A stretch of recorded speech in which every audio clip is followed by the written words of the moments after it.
I want to talk about construction because it really is a make or break if you are purchasing something or if you're looking to be a developer, a builder, et cetera. Who you work with, how you vet the product is so important. So can you tell us a little bit about what good construction looks like, what good Yeah, we can systems look speak to like? that. So before we ever built anything, one of the things I had to do was educate myself. So I went around, there were a lot of duplexes that were built in Sunnyside, like between 2003 and 2007 before the Great Recession.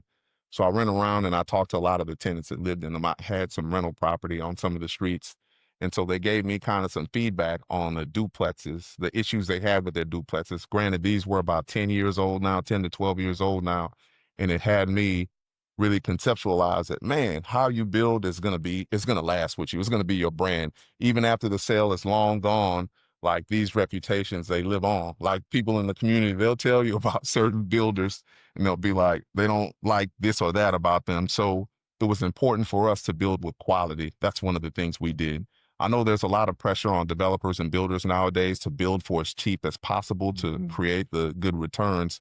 But I think a lot of people, they don't think about the long-term viability and how your product is. You know, a building that's 10 years old, that's still new. It shouldn't have certain issues. And a lot of people don't know this, but we like to study it. One of the biggest issues for lawsuits with builders in our area right now is mold, right? Mold Yep. intrusion and how mold growth is happening in a lot of new construction homes. And a lot of people don't have visibility to one of the most important things in construction, in my opinion, in this part of the country where we are. It's how fast did that builder get the property, what's called dried in, with the roof and shingles done, so there's no water intrusion during the development. Because what happens and what can tend to happen on those projects that take a little bit of time and they get rained in for like 2, 3 months, and Mm-hmm. then you see the sheetrock thrown up, but you don't realize what's behind that sheetrock. There's no inspection process right now with the city of Houston that checks for mold during the build. Yeah, there might be an inspector that says, hey, I don't like how this is looking. Y'all have to remediate it. But for the most part, they don't check that. So sometimes you have mold growth already happening and everything looks bright and shiny and new. And you just can't tell that because the house wasn't sealed up as properly that these things can happen. There's even some material I'm starting to personally see used a little bit more that really, in my opinion, shouldn't be used in our area because of hurricane force winds and how strong. I know it's cheaper material, but you shouldn't use it for long-term sustainability, in my opinion. We haven't built with it. Everything we build with is with OSB sheathing or zip panels. We don't ever build with a thermoply. It's not like I'm knocking people that do, but just understand what potentially may be coming down the line. And that's something I try to get a lot of younger developers and builders to understand too. The show ain't over at I sold the house. Mm-hmm. 10 years from now, they can still pull you into a lawsuit and you still have to deal with it.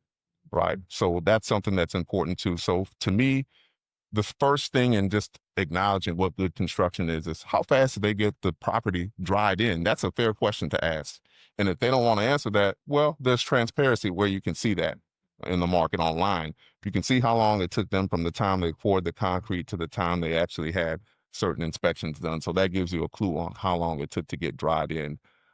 Because honestly, too, when homes aren't constructed with good quality, it can impact the homes that are built with good quality around it, like with Mm-hmm. appraisals and different things. So it impacts everybody.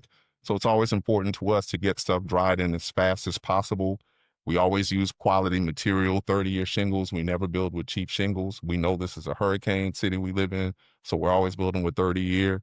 We always use quality flooring. I understand being a landlord myself, yeah, it's cheaper to use a carpet. And some people like that carpet feel, but being a landlord, I understand if I put that carpet in within 2, 3 years, I'm having to change it out. Mm-hmm. And that's a whole process. So everything we build now is going to be LVP or tile, something that can be mopped and cleaned very easily and is very durable. You're not having to change this floor for at least 15, 20 years.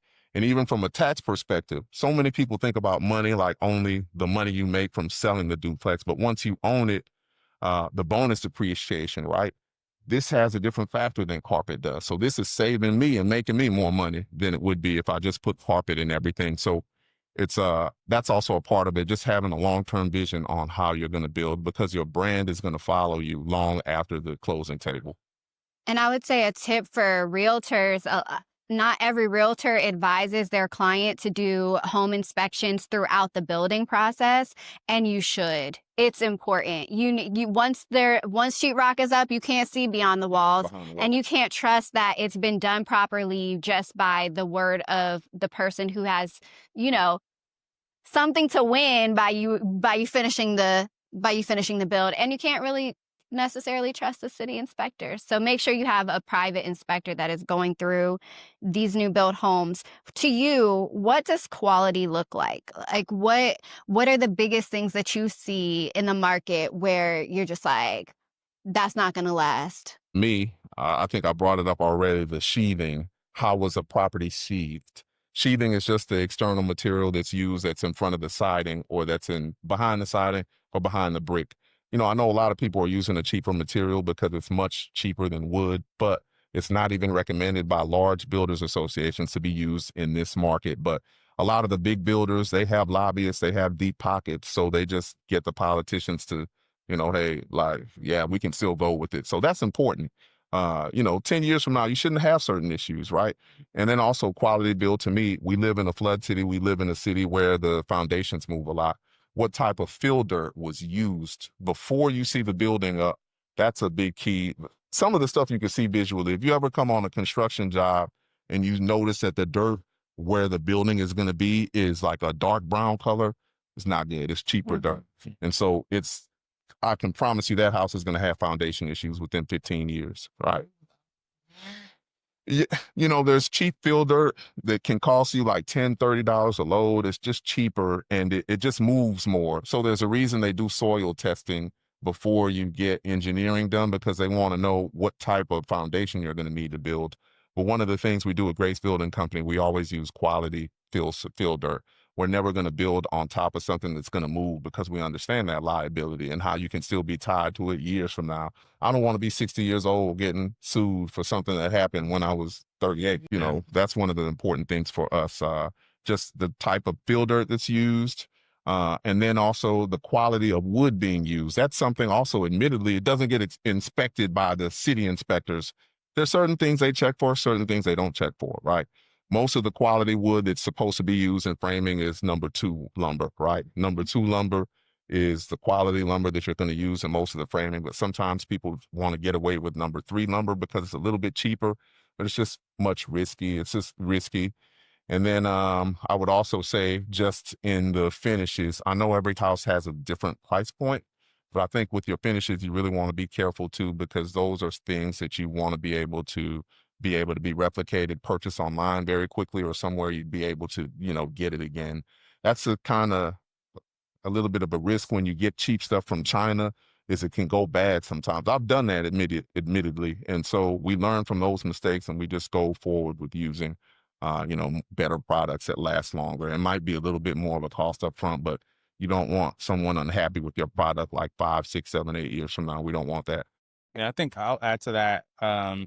Just to kind of give Gilbert his flowers, builders that are really transparent about their process. I don't know how many events y'all go to where you get to actually meet a builder and hear his value system. And so I like that. I'm like, this is somebody who's accountable to his community. And so that's something, if you are thinking about, building, definitely, I think Gilbert is that's just another soft thing, right? Where you don't necessarily, you can go with other builders that, X, Y, and Z, but can you ask that person transparent questions? Are they going to give you transparent answers about their process? I think it's important. Another kind of tip that you can kind of tell in terms of builder quality is their job site cleanliness. So like, what does their job site look like? If you go to the job site, what's the temperament of their trades? Does it seem like there's accountability there? Those are things that I have started to pay attention to. And just in terms of what is the attention to detail that this builder as a whole, from the accounts receivable person all the way down to the trade, is there somebody who cares about attention to detail? And that's going to show up in terms of cleanliness, right? And that's just how you do one thing is how you do everything. And so I think those are something that as realtors or as owners or builders or potentially landowners, just pay attention to those things. You know what I mean? Like, are those things that are being taken care of? And obviously, like the wood quality, those are things that you can walk around and look at it and you can see. And I was on a build site the other day, and I appreciated that builder because their trades had made a pile of like the wood that they weren't going to use. And I could see, I could look and see like, oh, I saw they were going to use that and they took it out. And I was like, oh, I appreciate that. Like that was something, because as a realtor, I was going to point it out and they had already done it. So those are some things that at the staging process that you can kind of, so. I also like when I'm able to go to current sites under contract or under construction and be able to look at the cleanliness, be able to look at the organization, tell how many people are on the job site, tell who is managing the people, when's the last time the builder's been to the property. Those types of things definitely tell a story about the quality of the product that you're going to get. I think one of the most important things, though, are the financials. Like, how do our financials work in this process? And that goes before we get to the lender, right? I want you to talk about how you purchase, what your numbers looked like, what your pro forma looks like. And then I want you to tell us how you calculate your deals so that you are able to leave enough in the budget for really high quality materials and trades. So first, like from a development perspective, the most important thing is the land, right? It's the land. You can't build without land. So many times people will call me and ask me, well, how much is it going to cost to build a duplex? And I ask them, do you own land? And they say, no. Well, I'm like, well, you're kind of going backwards. So the first thing you want to focus on is the land, right? And when you buy your land, are you looking at 20% of your ARV, 30%? I'm a little bit more conservative. I look for 10 to 15%. So I'm not going to spend more than 10 to 15%. Let me ask you this. I'm sorry. We're getting like, no, this is, that's fine. Where are you finding land that inexpensively? Well, here's the thing that I learned from some other people that have done it longer than I have. Like, can I really call myself a developer if I don't have an inventory and reinvest the money back into land? So that's, a lot of the duplexes I've sold in the past, I didn't go out and run and buy cars and we treated ourselves a little bit, but what we did is we went and bought land with it. And to be clear, you're talking more about land banking, basically. You're buying it ahead of the curve. And so because you've been doing this for a long time, and that's a key, right? Working with a developer and a builder that's been doing it a while so that you had the foresight to purchase the land when it was less expensive. And now you can pass on that cost savings to your end buyer. To the product, too. We can build with quality because we didn't overpay for the land. I'll give you an example, like this exact lot where we are standing right now. It's 60 by 200, so it's 12,000 square feet. And this was before livable places. We bought this lot all in a little under $60,000, right? And so that's well under that 10 to 15% number. Yeah, you're good. The total value. It's double that. That doesn't exist anymore. More than double that. Forward 4 times that amount, probably so now. I'm sorry? This lot, we probably purchased it in 2020 or 2021. And so between this duplex and the duplex in the back, the ARV here is probably close to like $1.1 million. So it's well under that 10 to 15% number. But to move things forward to more time, to recent times like right now, right? It's tough to buy like one lot, a 5,000 square foot lot. Like I'll use that as an example and think you're going to make a bunch of money on it if you can't replat it. So now as a smart and seasoned developer, the way you guys need to be thinking is I need to buy land that I can build more than one property on. Absolutely. And before you rush and do that, this is what I tell a lot of people. It's free. It doesn't cost you a penny. A fail-proof method to make sure that you're complying with today's deed restrictions and other things is once you get a lot or of a lot that's for sale, take the legal description, send it to one of your title contacts, right? And just tell them, hey, send me the most updated deed restrictions. And you'll notice, like, especially someone mentioned 77021. I live in that zip code. I live in Riverside Terrace. So